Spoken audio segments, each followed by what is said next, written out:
So this is one of the most useful frames that I've had for succeeding as a friend, a parent, a partner in business, whatever, is cultivating the taste for the bittersweet,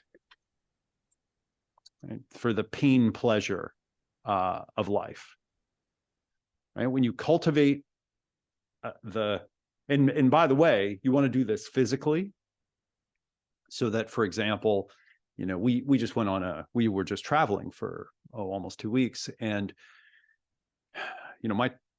my brain is on a different time zone from right now. So waking up this morning, challenging.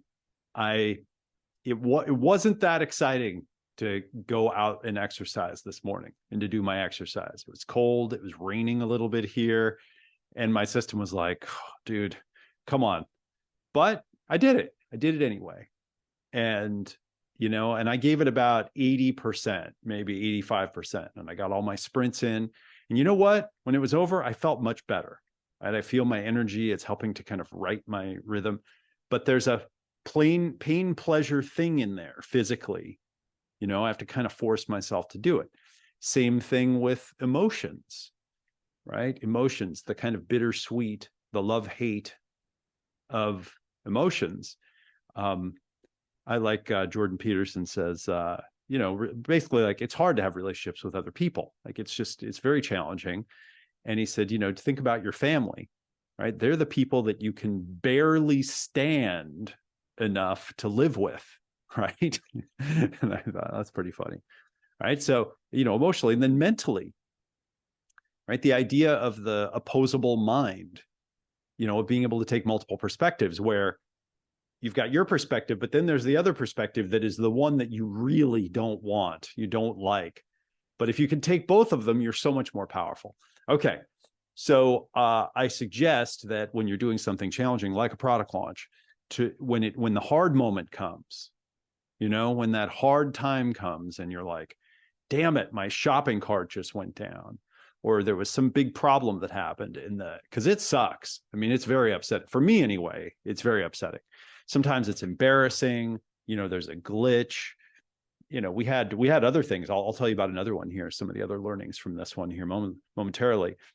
And I've learned that, it's you just got to walk through the fire when it comes up. You just got to stand, just keep walking, keep going. And most of the time, not all of the time, but most of the time, the vast majority of the time, everyone watching, right? They see it happen. And one or two of them, or a handful of them, get upset and say, whatever, that sucked.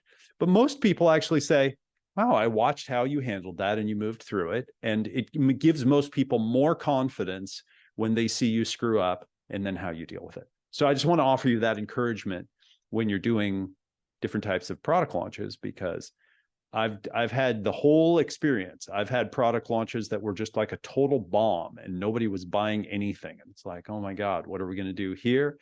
I've had product launches where, like this one. I mean, this one is so funny because when the merchant account goes down and then we email everyone and say, hey, our merchant account went down or the server failed or whatever, and so we're giving you another opportunity or we're reopening, people don't believe it because other people have been making it up.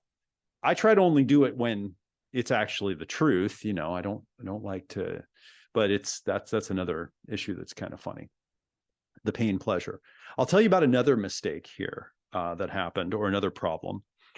So for this launch, it's kind of a hybrid thing, and I would never do it again this way, because I think that there were some problems that happened. I'll explain what those were. But basically, we had a launch that was about almost 3 weeks long, where we offered like first free reports, like our free book and our free assessment and some other free things that people gave away.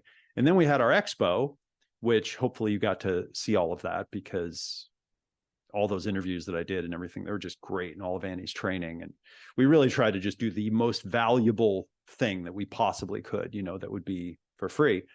But usually we do them live. This year we produced it, partially because we knew we were going to be traveling for some of this, and partially because I've always wanted to create one that we could run all, independently.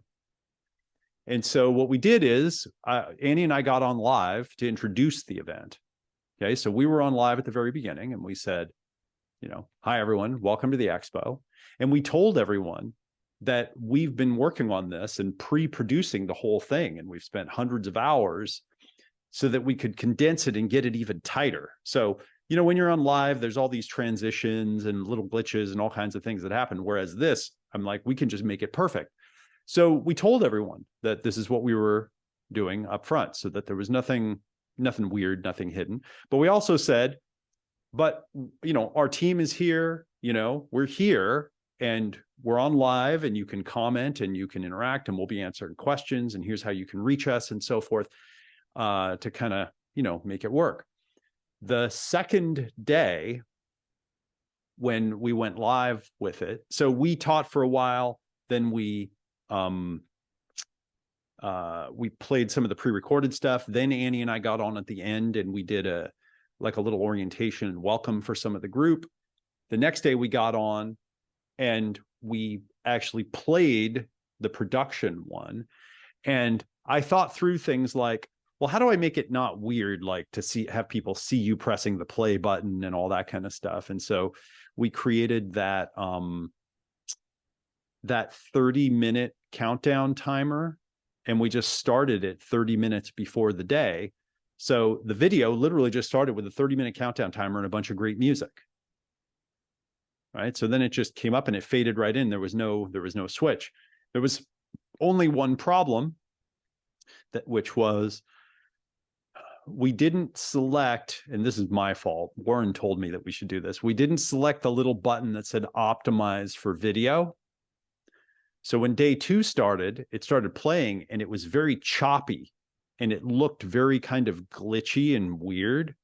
So I'm on watching this and I'm thinking to myself, this is terrible. We can't have this for the next 3 hours. This is, it's like, it's not even acceptable. Like, it just can't work.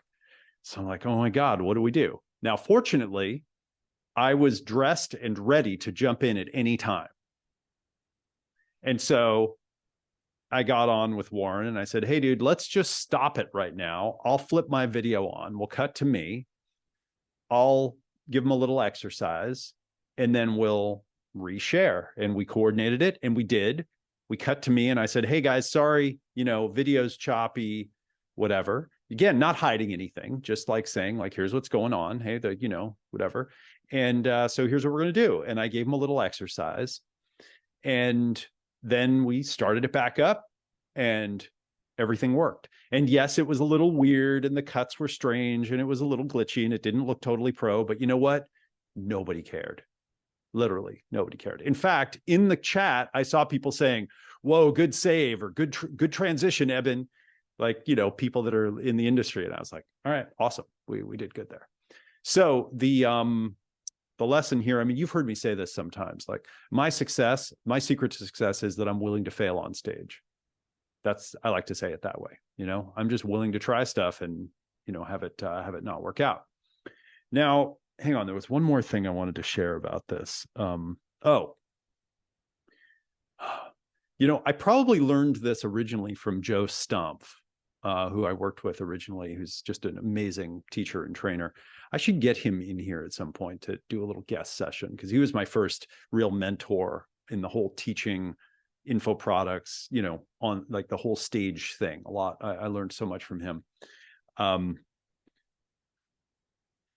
If you're ever teaching, whether it's virtual, live, whatever, and you need a break to do anything, okay, you need a break for 5 minutes to think about something. You need, to just like, you've forgotten and you need to go look at your notes again. You need to go to the bathroom, whatever. If you're ever teaching, the thing to do is to give your audience something to do.